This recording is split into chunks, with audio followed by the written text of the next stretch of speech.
gaganda pa rito. Wala na. At dalawang magkasunod na magandang laro ito. Ay, yung first game natin, napakaganda rin. Ibang klase talaga. So, Ito, yun na. kasama sino? Who will it be?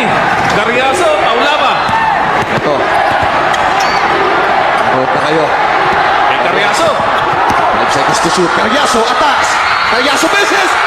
But merong foul ay tatawag Inago, which will send Jeffrey Carriazo to the free throw line. Pero huwag kayo mag-alala.